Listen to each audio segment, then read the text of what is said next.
time to talk this morning about some of the biggest projects we've seen here in Madison over the last year and what's next for them in the new year. Joining us to talk about them is Mayor Paul Soglin. Thank you so much for joining us this morning. Good morning. Let's start with the public market. I know a lot of people are really excited about this. $13 million. There have been some changes. We've moved back to the original location off East Wash, back to Johnson, right, and First? We started out at the city garage. We got a proposal from the owners of the adjacent shopping center, which fronts on East Washington. We worked with them for about a year and a half. We just couldn't work out the numbers.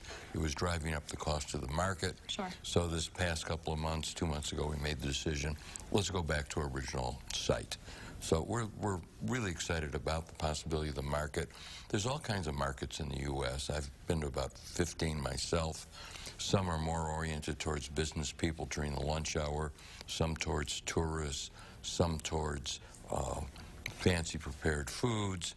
We're really focused on freshly grown, locally prepared foods.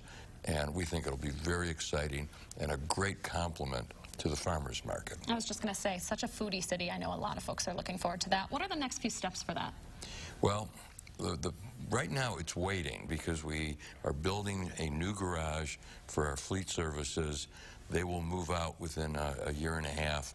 Then we can take control and start the conversion to the market and be open within 3 years. Okay, looking forward to that. Another big project people like to talk about is the Judge Doyle Square project. That's seen some changes. It's seen a lawsuit that was dropped. There is still work going on right now, though, a couple of road closures going into the new year. So we've got 2 blocks there. Block 88, which is a block where the municipal building is. There we're completing the underground ramp. And then across the street is the old ramp, Block 105. That's where the hotel is going to be located.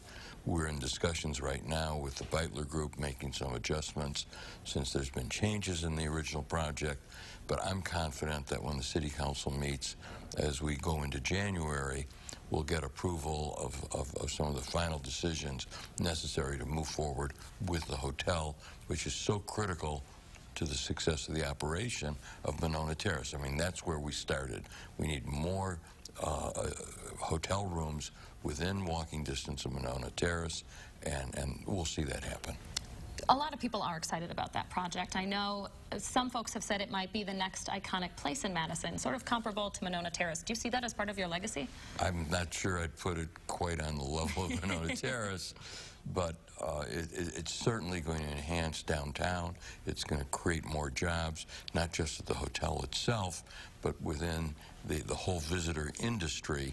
And that's going to be good for the city. Okay, we have about 30 seconds left, but I have to ask you, what do you think, first of all, was your biggest accomplishment over the past year? And then what do you think your biggest challenge will be in the new year?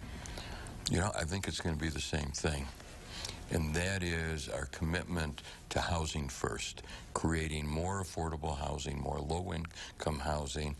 And we've been very ambitious with it. We've got some issues. We've had issues at 2 of the sites we opened. And that's really what the challenge will be this next year.